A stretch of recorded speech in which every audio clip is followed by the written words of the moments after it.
The Italians are as short of money as anyone, but they get enough to run a race by combining it with a lottery and holding it in a municipal park in Turin. Alfa are in strength with Vermeil, Farina, Trossi, and the legendary Vazzi. Nuvolari is driving one of the Scuderia Milan Maseratis, together with Sommer. Reg Parnell and several others have been invited from Britain with their ERAs. Farina is among those trying to jump the start.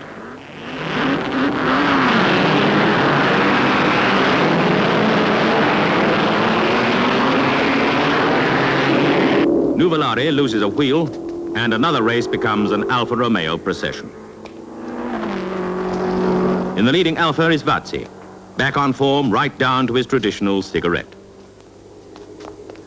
An obedient, if frustrated, Vermeil is half a second behind the winning Vazzi. The Italian Alfas, with their four-leaf clovers, are unbeatable. By 1947, even in the coldest climates, men and women happily sacrifice comfort for a chance to watch this increasingly popular sport. The Swedes run one of their own special Grand Prix races on a frozen lake and invite French and British drivers. Next year, the FIA will be enforcing a formula which will limit Grand Prix racing to cars like these with blown engines of up to 1.5 litres or with unblown engines of up to 4.5 litres. The drivers are less easy to distinguish, but they include Sommer and Chiron.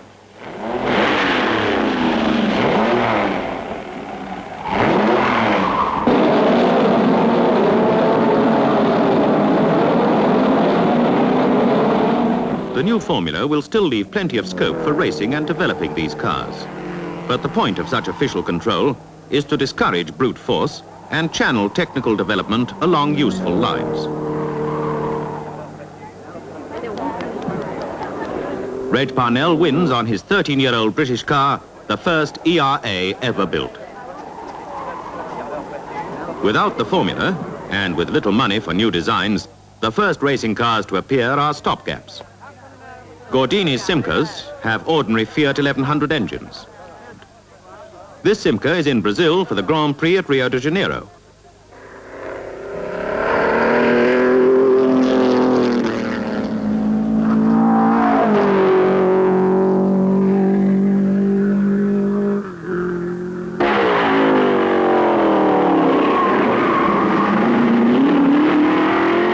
It's an impressive demonstration of French engineering to the rich markets of America when the little Simca shows how good road holding can make up for a lack of engine power.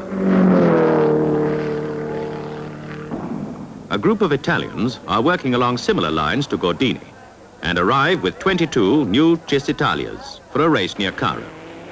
Cisitalias are also based on Fiat parts, and dozens have been made.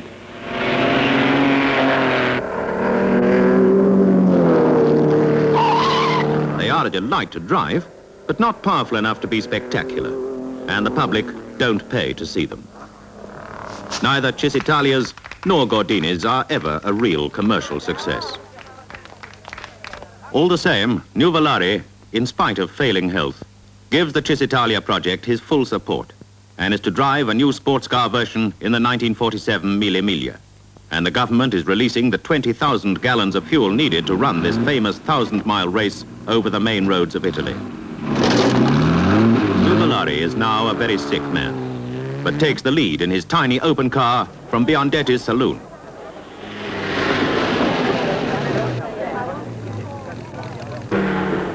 At Bologna, Nuvolari leads by 9 minutes. Sun alternates with rain. Then, only 80 miles from the finish, the Cisitalia's magneto is swamped, and Nuvolari loses the critical quarter of an hour. He arrives at the finish in a state of collapse, only to find that he has lost first place by 10 minutes to Biondetti in a 2.9 Alfa. The Belgian Grand Prix at Spa has been selected as the European Grand Prix of the Year by the FIA.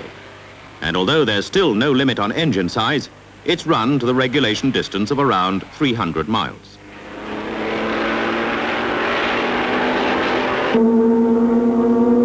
Even without an engine limit, there's no real competition for the 158 Alphas. Vermeil laps at nearly 102 to take the lead. He is arriving at the top. Varzi is second, but it is the last we shall see of this great driver. It is left to John Cobb, a London stockbroker, to uphold British pride when he takes the world land speed record up to 394 and becomes the first man ever to exceed 400 miles an hour on land. This astonishing record is to stand for 16 years. Asked what it felt like, Cobb described it simply as bloody quick. In 1948, motor racing is back in all its splendor. The French Grand Prix is once again at Reims, and the 1.5-litre formula is now in force.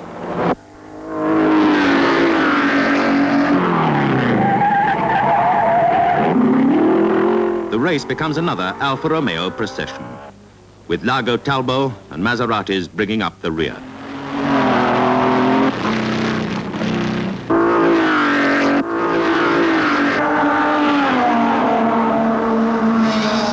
Vermeil is averaging around 102 miles an hour, and there's no Varzi to challenge him. A few weeks ago, Varzi was killed trying out a new car. Vermeil on the 158 Alpha has established his position as the fastest driver of his day. Nuvolari hasn't given up. For the 1948 Mille Miglia, he and Biondetti have new cars. Enzo Ferrari, who ran the Alfa team before the war, is building his own cars. Again, Nuvolari leads. This time, his Ferrari has been so damaged that any ordinary man would have given up. But Nuvolari races on with more and more bits falling off.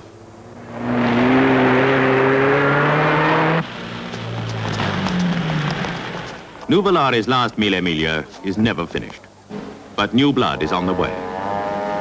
The Sports Car Club of America held its first race in 1947. And by the end of the 40s, there are meetings at Bridgehampton, Watkins Glen, Palm Springs, and Sebring. It is all essentially amateur. But Tom Cole is one who will make his name in Europe. John Fitch is another. Holland is the latest country to go motor racing. It's all so new to them that they've asked the British Racing Drivers Club to run their meeting. The Zandvoort circuit is on roads that were part of the wartime fortifications on the sand dunes near Haarlem.